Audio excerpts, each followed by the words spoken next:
Welcome, everyone. My name is Yi, and I'm your host for Occupational Medicine Pearls podcast.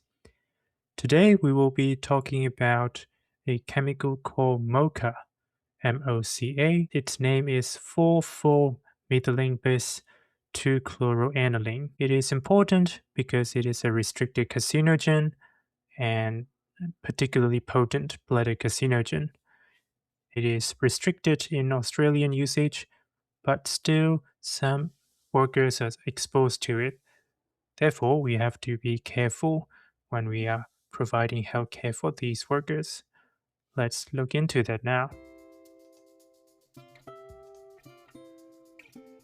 Mocha is a light brown to colorless crystalline solid, historically used as a curing agent for isocyanate-based polyurethane products.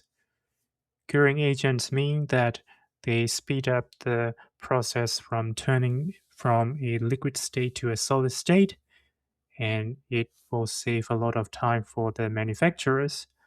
These polyurethane products end up in industrial tires, polyurethane gears, gaskets and belts, rollers, sporting boots, and roller skate wheels. Mocha can also be used as a coating addition to set glues, plastics, and adhesive. Under Australian Work Health and Safety Regulations, Mocha is a restricted carcinogen, and it must not be used at a concentration above zero point 0.1 without regulator authorization. The workplace exposure standard for 8-hour TWA is 0.02 ppm. When we look at the occupations at risk, there are only a small number of work activities involved, luckily, but the exposures can be significant still. And the high-risk activity may include dispensing mocha powder if it is in the powder form. It can also be like small tablet or beads as well. Processes where dry or molten mocha can spatter. So the machinery that used to heat up mocha can release fumes and dust from there. Or if there is manual molding of semi-set polyurethane products. Hopefully that process is no longer practiced, but it can be a high risk.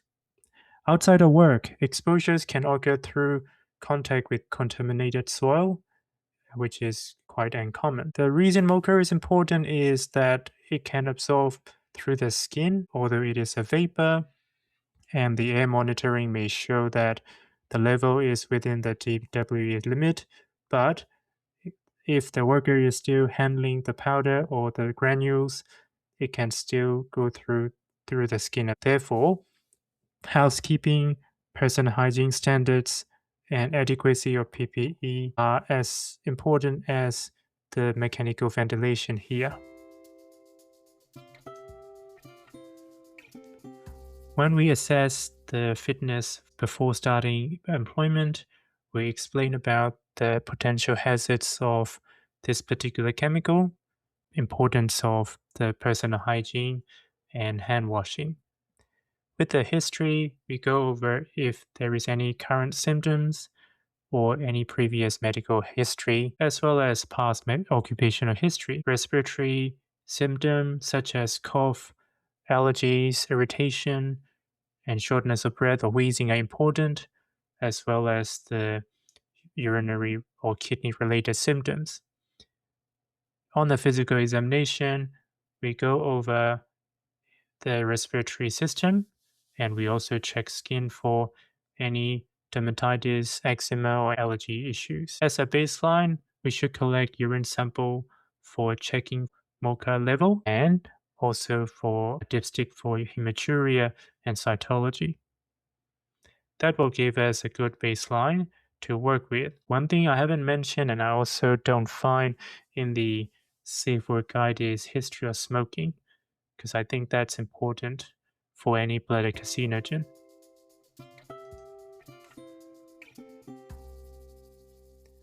Before we talk about health surveillance requirement, We need to understand its metabolism to get an idea on how this chemical is harmful to us. Once MOCA enters into our body, it goes to the liver and it is being metabolized there. Generally, there are two phases. In phase 1 is hydrolysation by cytochrome P450 enzyme, and this is the critical activation step since similar to other aromatic amines. Hydrosylated aromatic amines can be highly reactive and can cause DNA damage.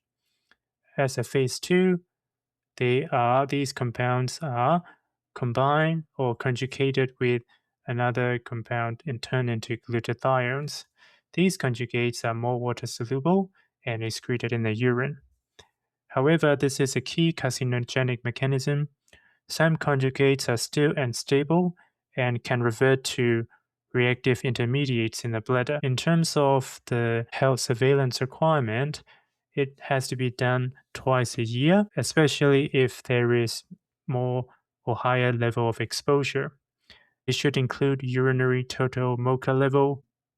Urine sample has to be appropriate creatine correction done, and urinary dipstick for checking hematuria. Urine cytology can also be collected for yearly basis. MOCA has half-life around 20 hours, and levels are typically highest at the end of the shift. Because it is about 20 hours, the reflecting exposure over the past 2 to 3 days of their exposure. And in terms of action level, urinary MOCA level or 15 micromole per mole creatinine is the threshold for concern. What we don't know is that we don't know how high the risk is if the level goes up or down. But we still use this level as a tool since we only have it. That's the only one we got. The urinary cytology and cystoscopy can also be used as mentioned before, but they are less specific here. Once we have someone diagnosed or suspected of having cancer or hematuria, they can be used as a case management tool. For assessing fitness for work or whether to remove a worker, usually we need to look at if a worker has the bladder or urinary symptom and urinary MOCA level higher than 15 micromole per mole creatinine level. Then they should be removed and the exposure method pathway should be assessed, even if there are other potential causes such as smoking and other causes of hematuria are present. And return to work should be considered if they are deemed fit and their exposures are sorted out. Now we look at the health effects. As stated before, the skin absorption is the primary route of exposure to MOCA. Usually it can be associated with level of housekeeping, personal hygiene practices, and adequacy of the personal protective equipment. In the acute state, one of the most important condition is methemoglobinemia. As stated in the metabolism, once the MOCA is metabolized in liver, it produces the N-hydrosylated metabolites, and they can be oxidative very much. Depending on the level, they can go through the membrane of the red blood cells and oxidize iron in the hemoglobin, shifting from the normal ferrous Fe2 plus to the ferric Fe3 plus state. Once that happens, the hemoglobin becomes methemoglobin, which can't carry oxygen. So, under normal circumstances, we have checks and balances to prevent that from happening. But with the excessive level of exposure or beyond the person's capacity to process them, methemoglobinemia can happen. Symptoms can include the respiratory system due to the poor oxygen supply, so cyanosis, headaches, and shortness of breath. In terms of in the blood, there can be chocolate brown color in the blood sampling.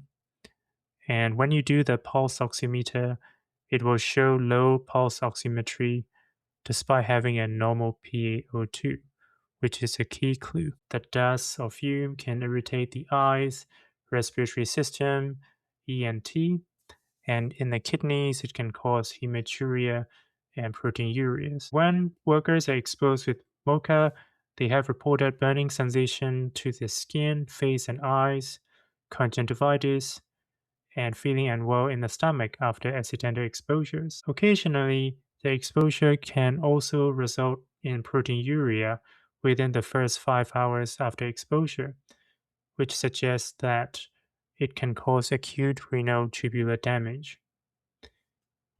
When we are looking at long-term chronic effect, the only thing we need to be aware is that potential risk of causing bladder cancer. MOCA is regarded as category 1B carcinogen. It is an aromatic amine structurally similar to benzidine, which is a known human bladder carcinogen. MOCA has been shown to cause hepatoma in mice and rats, lung and mammary carcinoma in rats, and bladder cancer in dogs. And there are 2 reported cases of bladder cancer in MOCA-exposed workers. There is not a lot of data to claim the cancer risk, but there is enough to cause concerns, and no harm in being careful about that. That's all about MOCA for today. Thank you for listening, Occupational Medicine Pearls podcast. If you found this useful, please share it with your colleagues, especially if they are dealing or working with industry that handle MOCA or general health surveillance. I'm Yi, and see you next time. Bye.